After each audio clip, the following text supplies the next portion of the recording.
पर इस क्राइम को लेकर अगर आप जागे ना, ये पार्टी का विषय नहीं है, कांग्रेस बीजेपी का विषय नहीं, हमारे अपने शहर का विषय। तो मैं आग्रह करता हूँ, ऑप्शन हमने दे रखे हैं कि लोकतंत्र में अपने मत का उपयोग सब अपने इच्छा शक्ति से करना चाहिए, पर नोटा भी ऑप्शन। नोटा मैसेज देगा इस क्राइम के खिलाफ। राजनीतिक माफियागिरी चालू हो गई। अभी तक हमने प्लाट पे कब्जे सुने थे, अभी तक हमने कॉलोनियों अवैध काटने की बात सुनी थी, अभी तक हमने चंदा हो गए सुनी थी, धंधेबाजी ऐसी जो प्लाटों पर कब्जा कर लो, मांडवाली करो। ये लोग कौन थे और इनको संरक्षण कौन देता है? गुंडे बदमाश सबसे ज्यादा किसके पास है? उन्होंने अब अपहरण किया है। कई अवसर इंदौर शहर अपने बच्चों को देता है, अपने परिवार के बेटे बेटियों को देता है, राजनीतिक क्षेत्र में भी और अन्य क्षेत्र में। पिछले 30 साल से यहाँ लगभग बीजेपी का सांसद है। अभी नगर निगम में कई बार से बीजेपी की बनी हुई है। रिसेंट 8 चुनाव हुए, उसमें बीजेपी के 9 के 9 विधायक जिले के चुन के आए। इसका मतलब है हमारे शहर की जनता ने ज़्यादा सपोर्ट, भरोसा भारतीय जनता पार्टी पर। लोकतंत्र में विपक्ष की मर्यादा है, लोकतंत्र की मर्यादा है, और दूसरी पट्टी पर रह के जनता के मुद्दों पर विपक्ष काम करे, इस लायक विपक्ष को ताकत देने की जिम्मेवारी भी वो बचे हुए जो दूसरे नंबर के वोट होते हैं वो मैसेज देते हैं। यही इस देश की खूबसूरती है। इंदौर शहर में एक नेता ऐसे हैं जो कहते हैं मैं बहुत बड़ा नेता हूं, मैसेज देते हैं। देश में काम किया उन्होंने, अमित शाह के करीब हैं, मोदी जी के भी हैं, पर उन्होंने कृत्य के साथ, मेरे ख्याल है जो सच्चा, जिसमें राजनीति ज़्यादा है, पार्टीबाजी ज़्यादा है, कांग्रेस बीजेपी ज़्यादा है, उसकी बात मैं नहीं करना चाहता। पर एक आम आदमी है इस शहर का जो 80% है, 85%, उसको पार्टी अपने अपने विचार हो सकते हैं, पसंद नापसंद हो सकती है, पर उसको इस शहर से प्यार है, अपने एथिक्स से प्यार है, मर्यादाओं से प्यार है। वो इस कृत्य के लिए लज्जित है। तर्क भी हो सकते हैं, कुतर्क भी हो सकते हैं, कौन अच्छा है कौन बुरा है, इस पर बातें भी हो सकती हैं, पर अल्टीमेटली ये जो क्राइम हुआ है ये राजनीतिक माफिया का स्वरूप है।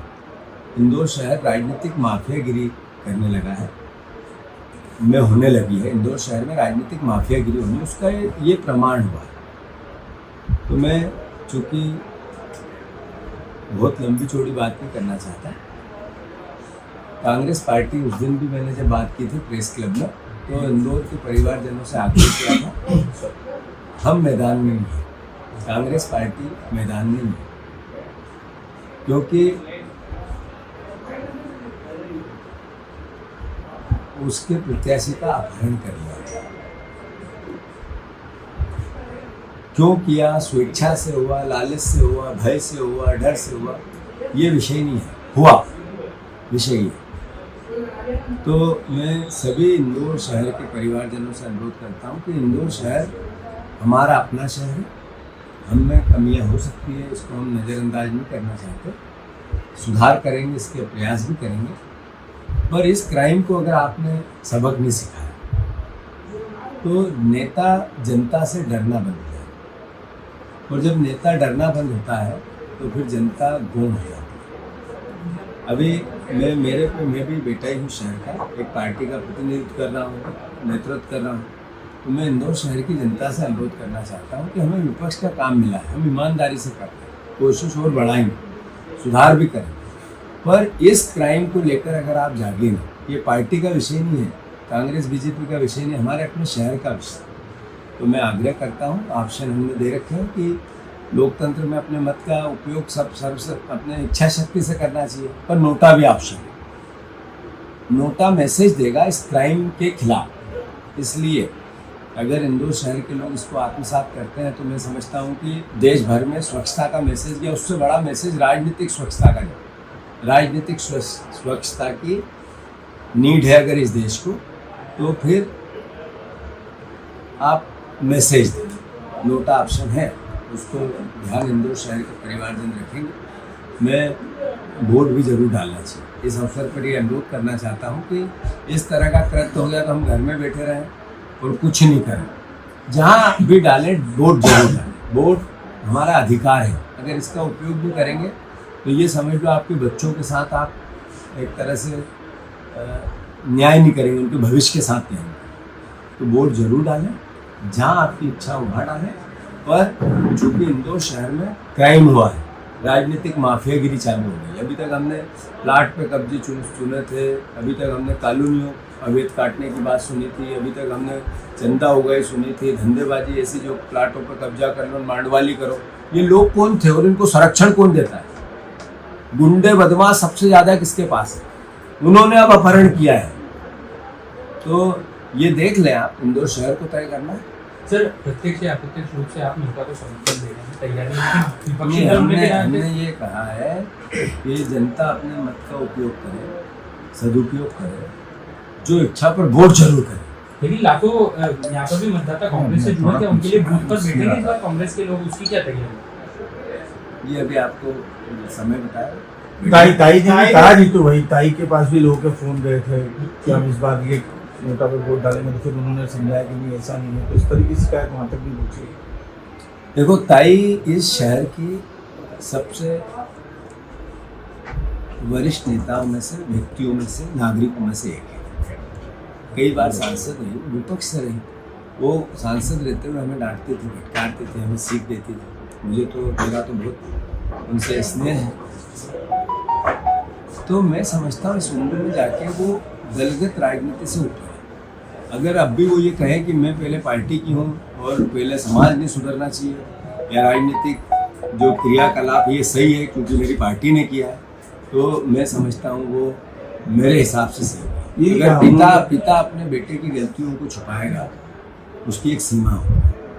माँ, वरिष्ठ घर का मुखिया, अगर परिवार में कुछ भी क्राइम हो रहा है और उस पर एक तरह से मौन है, पहले तो मैं बधाई दी ताई को, उन्होंने इतना तो बोला, उन्होंने बोला जो हुआ है इसकी जरूरत नहीं थी। गलत है वो तो मेरा ख्याल है। उसमें उनको और मतलब मैं क्यों उनको कहूँ कि वो क्या कहे, पर उनसे अपेक्षा ये है कि वो दलगत राजनीति से ऊपर है, ऐसे क्राइम की नहीं। बाकी अपने अपना विचार है, अपनी अपनी पार्टी है, उन्होंने उनको पहचान दी, उनकी पार्टी की, उसका सम्मान रखना उनकी दायित्व है।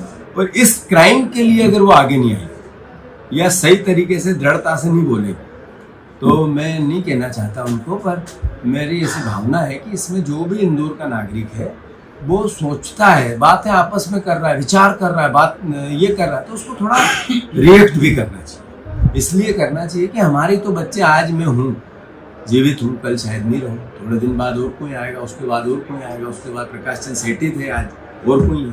पर अगर ये क्राइम चलता है तो फिर आपके बच्चों का क्या होगा? क्या आप ये चाहते हैं शहर में? तो फिर पार्टी के बने रहें। और अगर आप ये चाहते हो कि मेरे शहर को जैसा हमने स्वच्छता में नंबर 1 किया है, ऐसा हम राजनीतिक स्वच्छता का भी मैसेज देंगे, तो इंदौर वासियों से मेरी फिर प्रार्थना है, विचार करो, वोट जरूर डालो और अंतर मन से निर्णय लो कि अगर जीतेगा बीजेपी का ही सांसद यहाँ इंदौर शहर में, पर हम अगर उसके बाद भी नहीं सुधार कर सकते, मतलब आपका बिगड़ना कुछ नहीं, बने बीजेपी का कार्यकर्ता, नेता है, कोई है, आम नागरिक है, कांग्रेसी है, वो जो उसकी पसंद नापसंद से असर ही नहीं होना है वोट चुनाव पे, जनप्रतिनिधि, तो कम से कम मैसेज दे कि हाँ ये सही है, मेरा नुकसान नहीं, अगर किसी का फायदा हो जाए तो मुझे क्यों नहीं करना चाहिए। ये तो सब धर्मों में कहा है, ईश्वर ने कहा है, भगवान ने कहा है, हम आपस में अपने बच्चों को सीख देते हैं। तो अगर किसी का कुछ नहीं बिगड़ना और फिर भी कुछ सुधार सकते हैं, तो मेरा शहर क्यों नहीं सुधारे, मेरे वरिष्ठ जन क्यों नहीं सुधारे, मेरे युवा क्यों नहीं सुधारे, इस इंदौर शहर के नागरिक क्यों नहीं सुधारे। तो भाई कितनी उम्मीद आप कर रहे हैं, कितना नोटा पड़ेगा? कोई मुझे नहीं, कितना नोटा पड़ेगा? नोटा का प्रमोशन ही कहीं ना कहीं कारण है कि बीजेपी ने भी हाल ही में रात को एक आपातकालीन मीटिंग बुलाई। मुझे इससे कोई बीजेपी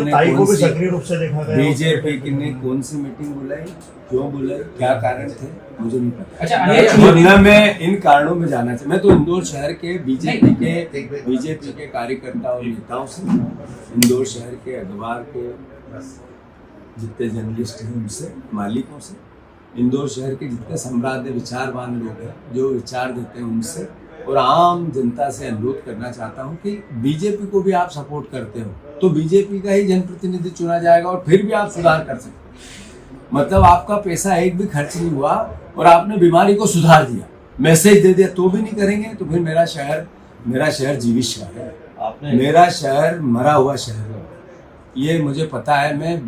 यह आह्वान प्रार्थना है मेरी बीजेपी के कार्यकर्ताओं से। मैं जरूर कांग्रेस का हूँ, मुझे आप चाहो पसंद करो ना करो, पर भैया आप और हमारे भविष्य के लिए, शहर के भविष्य के लिए, माँ अहिल्या की नगरी के संस्कार के लिए, अपने आने वाले बच्चों के लिए, यहाँ इंदौर शहर में जो क्राइम बढ़ रहा है अलग अलग तरीका, उसको रोकने के लिए, जो राजनीतिक संरक्षण मिल रहा है उन क्राइम को, उसको रोकने के लिए, जो माफियागिरी उसको रोकने के लिए, एक हथियार से कई सुधार है, एक गोली से कई बीमारियों का अंत है। मैं इतना ही कहना चाहता हूँ और नमस्कार। Eklavya University Damoh will guide you towards a bright future. 28 acres of lush green campus, largest campus of Bundelkhand, experienced and dedicated faculty. 50 future-ready courses taught in 12 different schools, separate courts and ground for sport, fully equipped lab and workshop, safe and fully equipped separate hostel for girls.